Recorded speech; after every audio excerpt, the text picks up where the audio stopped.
The Great White North is one of the last untouched frontiers in our world, and the vast expanse of this massive country has revealed many crazy and insane discoveries that rocked the world.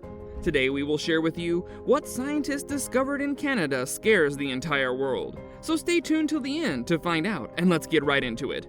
The Devil's Hole. The Niagara Whirlpool is a natural whirlpool along the Niagara River, located along the Canada-US border between New York and Ontario. The whirlpool is located in the Niagara Gorge, downstream from Niagara Falls. It's estimated that the whirlpool formed approximately 4,200 years ago. Average depth of the Niagara Whirlpool is 125 feet, 38 meters. The Niagara Whirlpool formed approximately 4,200 years ago by the upstream erosion of the Niagara Escarpment by the Niagara River.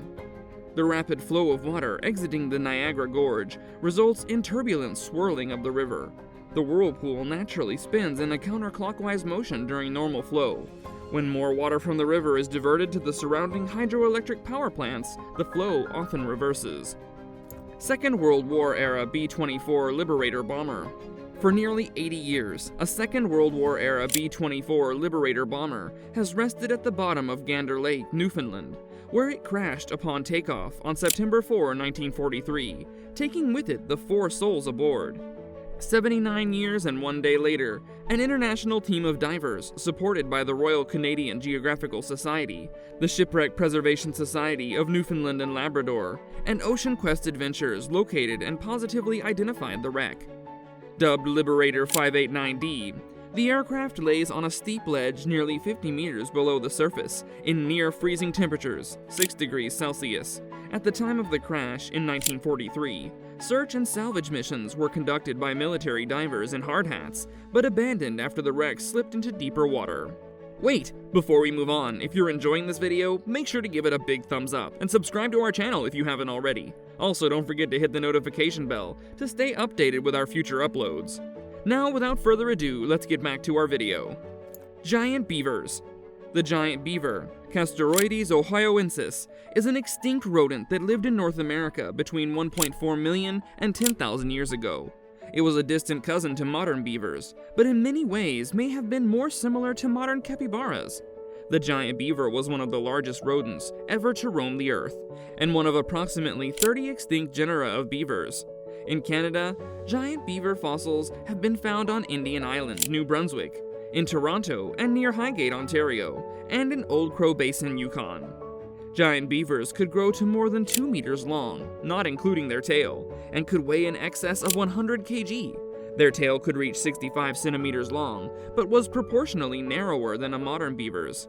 With large hind feet, but short limbs overall, they were more adapted to aquatic life than movement on land.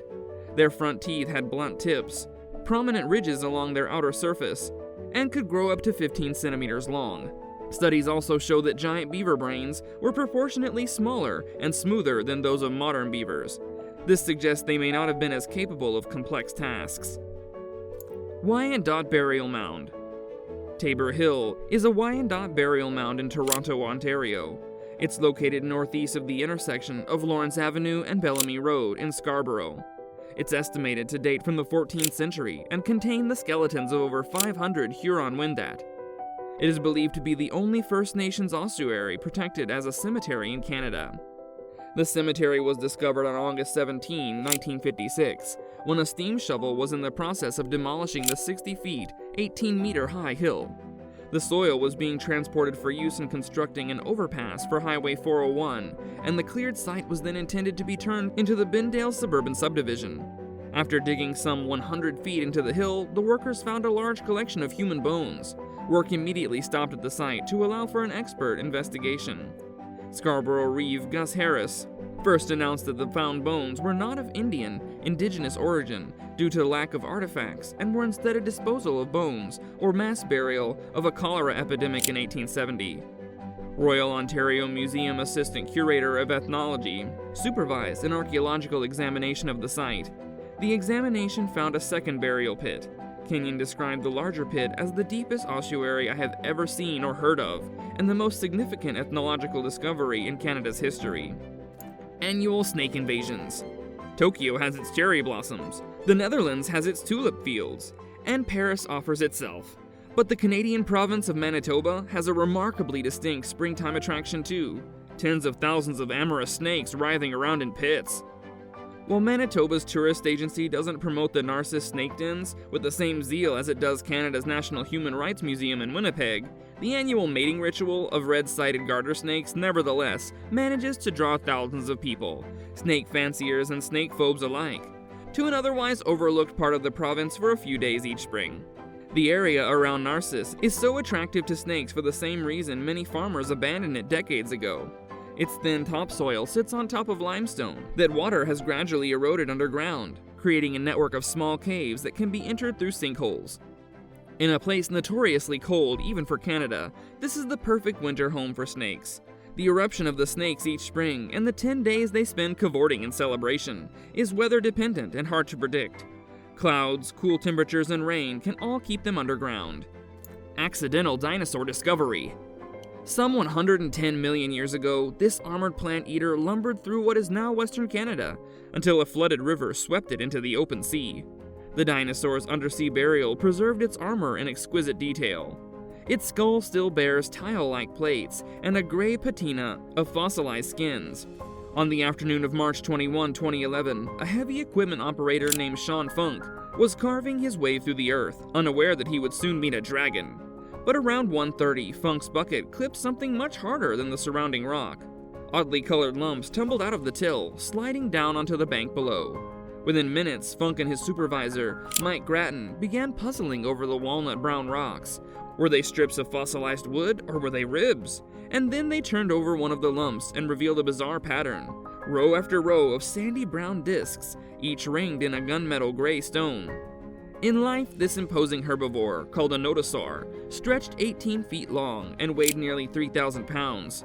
Researchers suspected initially fossilized whole, but when it was found in 2011, only the front half, from the snout to the hips, was intact enough to recover. The specimen is the best fossil of a nodosaur ever found. Paleobiologist Jacob Vinther, an expert on animal coloration from the UK's University of Bristol, has studied some of the world's best fossils for signs of the pigment melanin. But after 4 days of working on this one, delicately scraping off samples smaller than flecks of grated Parmesan, even he is astounded. The dinosaur is so well preserved that Vinther says it might have been walking around a couple of weeks ago. I've never seen anything like this. Unmarked children's graves. In May 2021, when archaeologists detected what they believed to be 200 unmarked graves at an old school in Canada, it brought new attention to one of the most shameful chapters of that nation's history. Starting in the 1880s, and for much of the 20th century, more than 150,000 children from hundreds of Indigenous communities across Canada were forcibly taken from their parents by the government and sent to what were called residential schools.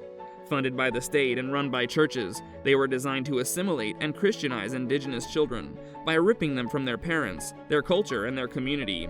The children were often referred to as savages and forbidden from speaking their languages or practicing their traditions. The last of Canada's 139 residential schools for Indigenous children closed in 1998. Most have been torn down, but the Muskowakwang Residential School in Saskatchewan still stands. Its windows boarded up, its rooms gutted, a reminder to a nation that would rather forget a 3-story tombstone for generations of children who died there. So that concludes our list, and until next time, goodbye.